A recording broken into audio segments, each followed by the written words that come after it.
go. Back at it again. Gonna have a little conversation. A quick one. This one about cops putting fake charges on the public. Oh, wait. Let's see where this shit go. They always been doing that. But at least they talking about it. This is corruption. We're ruining people's lives. We're being forced to ruin people's lives. Former state troopers are coming forward tonight, blowing the whistle, they say, on a quota system that's leaving innocent people charged with crimes they did not commit. Good evening. I'm Lauren Lowry. And I'm Marius Payton. I'm Tracy Cornett. The next time you're out driving on the interstate, especially late, you're going to be thinking about what WSMV4 Investigates has now uncovered. Chief investigative reporter Jeremy Finley is here with the latest on his sobering problem investigation. Well, guys, what we've uncovered is more than just two former troopers coming forward about what they say is a system designed to pressure troopers into making as many DUI arrests as possible. We've also obtained a secretly recorded meeting and internal maps that troopers say explains why so many innocent people are being charged with DUI. We've told you about Thomas Manis's arrest and Stephanie Fair's and Candace Slade's and all the other people arrested for DUI by state troopers when they were completely sober. But we've never heard from any of the troopers who've arrested sober people for DUI until now. This is corruption. We're ruining people's lives. We're being forced to ruin people's lives. Do you know if you've ever arrested a sober driver for... Now, how you being forced to ruin somebody's life? It's just like saying I'm being forced to sell drugs. I mean, this is what they tell me.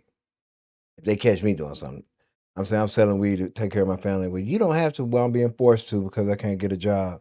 They throw my ass in jail. So how the fuck y'all being forced to put fake charges on people? You see what I'm saying? It seems like the excuse only matters from who it come from. You know what I'm talking about? Oh, yeah. That's how I'm feeling about this bullshit. DUI? Yes, sir. I'm sure I have. Former troopers Ashley Smith and Adam Potts say there's a reason so many innocent people have been arrested for DUI in Tennessee by state troopers. A reason, they say, revealed in these internal maps and recorded audio from a troopers meeting in Chattanooga. Arrest every DUI that you can get your hands on. We've always thought this was a great thing because you want to get drunk drivers off the road. Do you feel like that this push to get DUIs is eventually having a negative outcome? Absolutely. There's pressure to arrest DUIs. Potts says it's not just pressure. It's a quota. I have to ask you, did you ever feel pressure just to pull someone over and arrest them for DUI just to make a quota? Absolutely. It's something directly addressed in recorded audio from a meeting with Captain Patrick Turner out of Chattanooga, obtained by WSMV4 Investigates.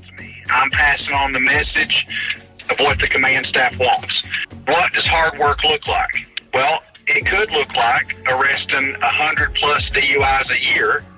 In that meeting, it's stipulated to troopers on the midnight shift, 100 DUI arrests will be required each year per trooper. You heard that?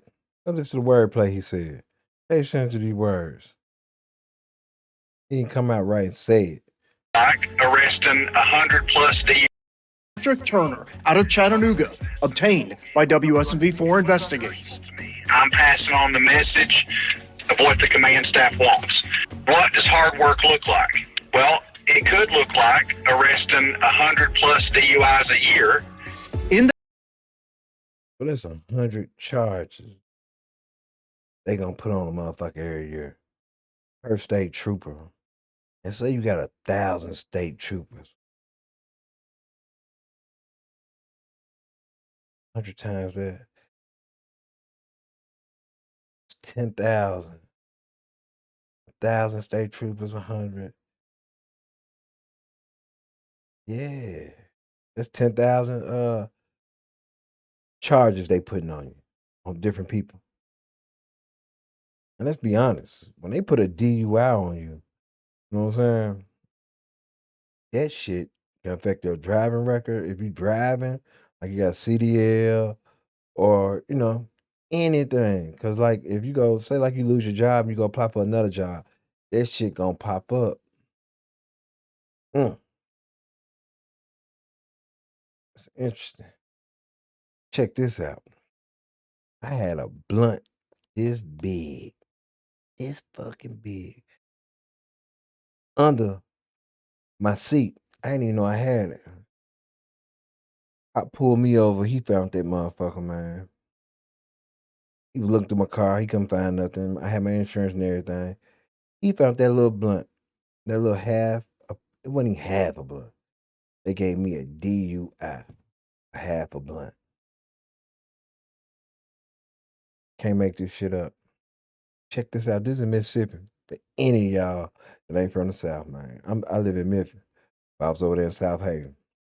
So I went to court. When I went to court, down there, it ain't like Memphis where you got lawyers walking around. Man, that motherfucker feel like an auction. It feel like you at the goddamn where they selling slaves at. Lawyers don't even want to talk to you. I ain't never seen no shit like that in my life. So bam, I walk through the door. We sitting down in the crowd. They call my name. I go up there and talk to the public defender. I'm talking to him, telling him about my case. Man, don't worry about nothing. Don't worry about nothing. I'm gonna put you off. Come back in 2 more weeks. Come back in 2 more weeks. Boom. So I said, "What the public defender I talked to?" They said, "Man, don't even worry about it. You got to talk to the prosecutor." Remember the guy said was my public defender? Now he's the fucking prosecutor. So bam, he told me, "Man, don't even worry about nothing. Don't worry about nothing. It's gonna be all right. Put y'all 2 more weeks. We're gonna go in front of the judge and we're gonna get this shit handled." I come back in 2 more weeks, right? The guy that was the prosecutor and that was my public defender. This bitch is the motherfucking judge. I swear to God. Public defender, prosecution, and the judge. What in the fuck? And then when I went in front of him, I said, "Man, how you gonna be all three of these?" He said, "Well, we're having some problems. People don't want to come in to work, so I just got to do everything." The fuck? So I'm like, "Man, well then y'all should be able to throw this out." Nah. Now you can either do 2 years for that half a blunt, or you can agree to pay us $1,500 and do drug class. I said, "I want to think about it." He said, "Well, you can't leave and think about it. You're going to go to jail and sit in there and think about it. And I'll see you in 3 months." I swear to God, that's what they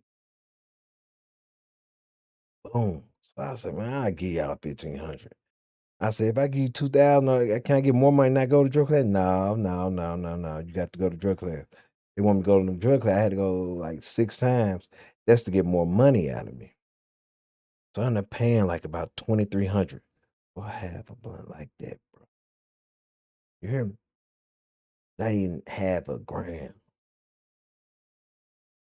So boom, I go back down there. I mean, I don't go back down there. That shit is over in a year.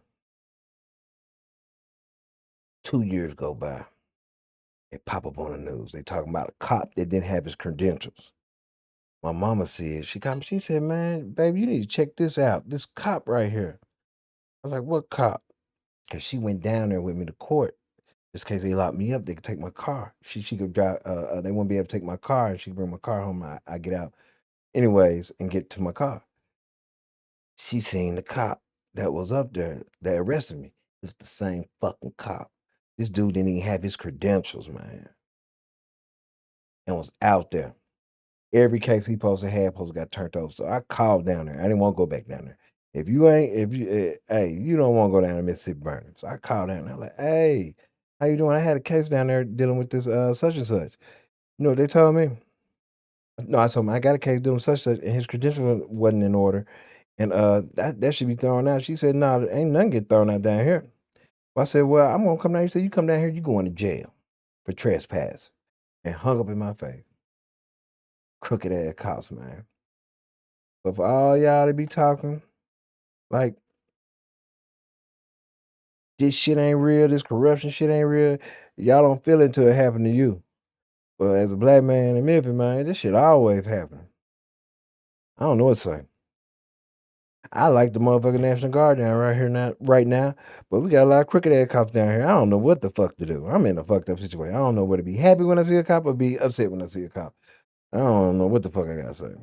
But anyway, here we go. That meeting, it's stipulated to troopers on the midnight shift, 100 DUI arrests will be required each year per trooper. If they're DUI, I want you to load the jail full of them. Turner also talks about consequences when it comes to how many DUI arrests are made, as well as contacts, meaning drivers pulled over each shift. You turn in 33 DUIs per year. So if you wonder why they just pull you over for no reason, they monitor how many people they pull over. And then this is how some people get hurt because they have an attitude about like, why you pull me over? And next thing you know, the cop tells you, shut the fuck up, get out the car, and it escalates and it could turn to something else. Bullshit. And 1.7 contacts, you're going to get spanked. But despite what you just heard, this is what the THP emailed us. Per year, and 1 DUI arrests are made, as well as contacts, meaning drivers pulled over each shift. You turn in 33 DUIs per year and 1.7 contacts, you're going to get spanked. But despite what you just heard, this is what the THP emailed us. Quote, the Tennessee Highway Patrol does not have or use quotas for traffic stops, citations, or arrests. And there's more. In emails obtained through the Open Records Act, Captain Bruce McCarley sent out maps this year. Subject line, DUI map. It shows every county in District 8 and every trooper with a number next to it. These former troopers say those are the numbers of DUI arrests made by each trooper. What is the message to you all? Why send this out to troopers? You're not doing good enough because somebody else is beating you with the DUIs. You need to do better. These former troopers. She look a little rough, don't it? She doing a little drinking on the job. She been doing a little methy meth. Yeah, he definitely look like he drink. Say there are incentives for troopers to make DUI arrests. The advantage of arresting somebody, whether they're really drunk or not, is I continue to get that premium overtime. So does that translate to troopers feeling like, if I'm working this shift, I've got to find somebody to arrest? Absolutely. For full transparency, both Potts and Smith were fired by the THP. Potts pleaded guilty to leaving the scene of a single car accident involving his personal vehicle. I made a mistake.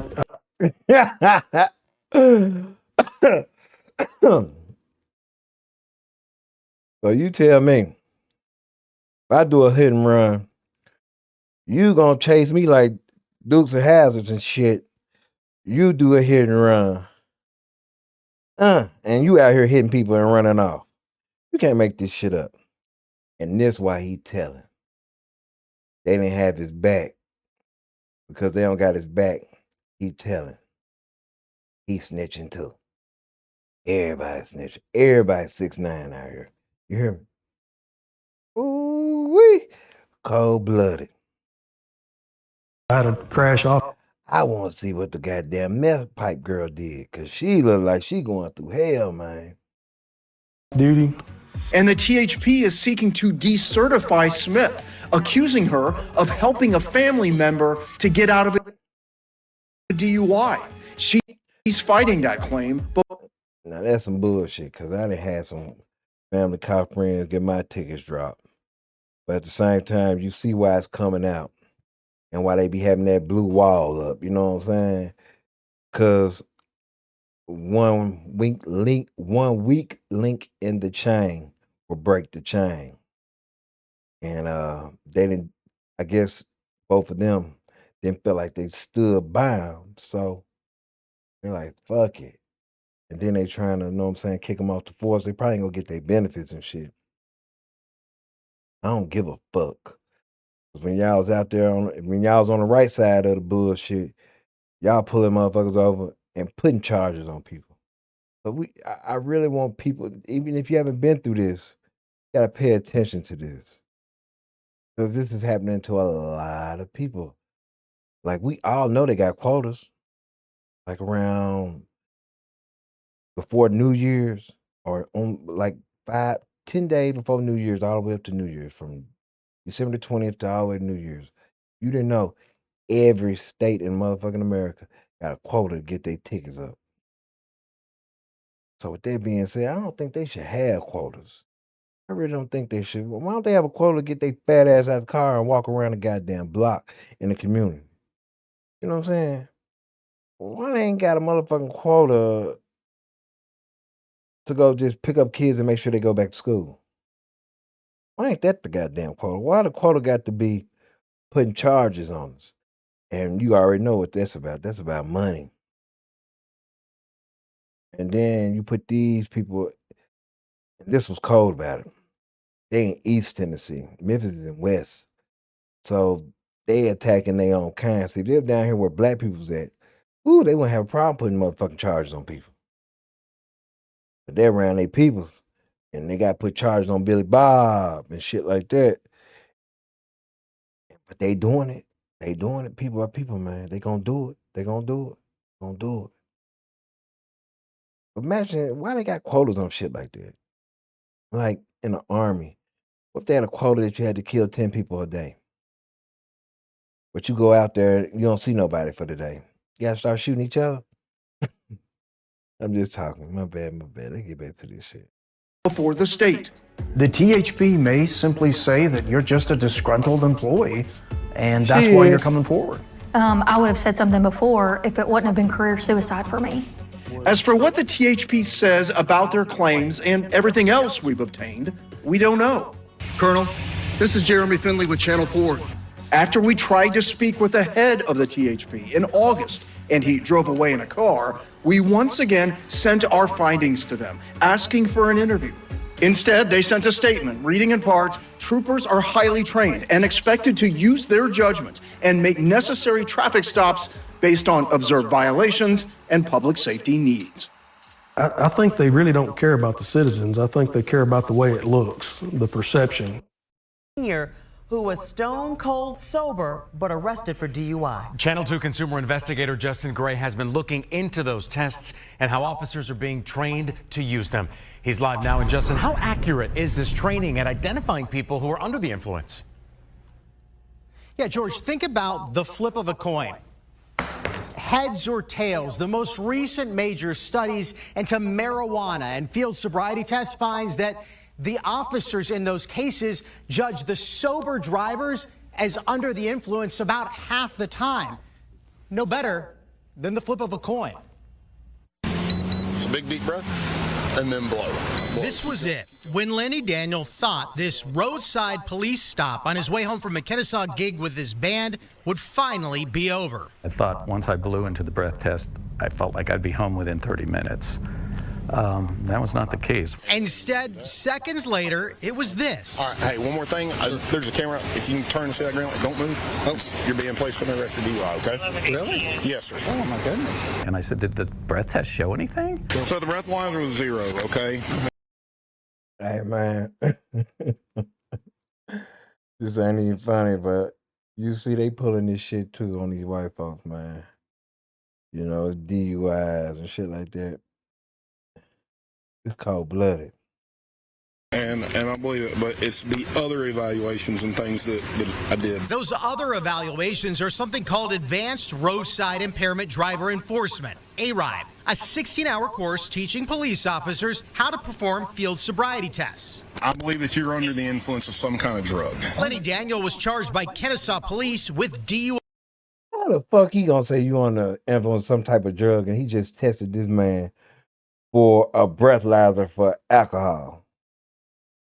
I didn't know. I mean, I don't know what I'm talking about. I didn't know that you could blow in that and it tests for everything.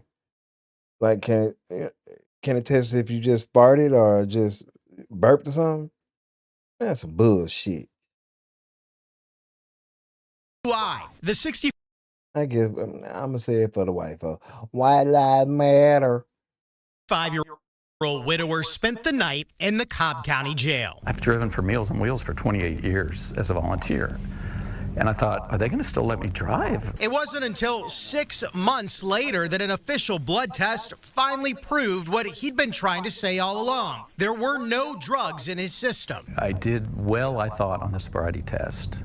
He did not think I did well. That word, think, is important because as much as the training materials we reviewed present this as, quote, scientifically validated, critics say it's not. We're using supposedly scientific evidence that has very high false positive rates. But these officers don't know that. They have no clue. For more than a decade, Joshua Ott was a Roswell police.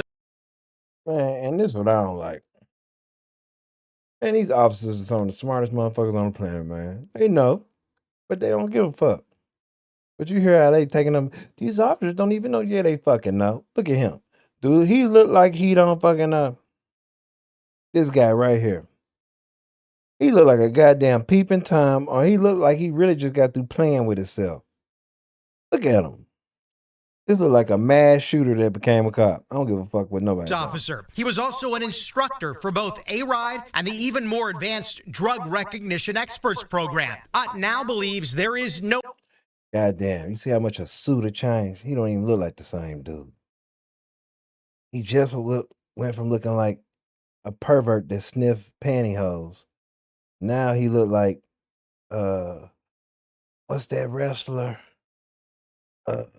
Shit. John something. Now he looking like a broke ass John Cena with a suit on, but he looked different. He looked normal. And that made how a suit change shit. Your appearance. You know what I'm talking about? Real shit.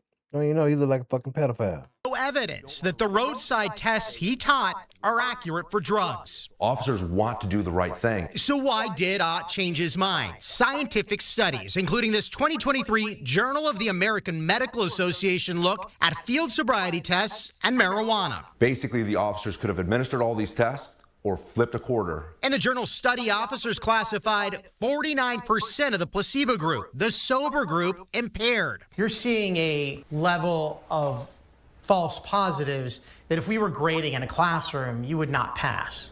Exactly, and that's the problem. With Lenny Daniels' stop, the officers followed their training. We looked at the A-RIDE training manual. It teaches officers, quote, research has demonstrated officers are more likely to err on behalf of the defendant. And that's what you're trained.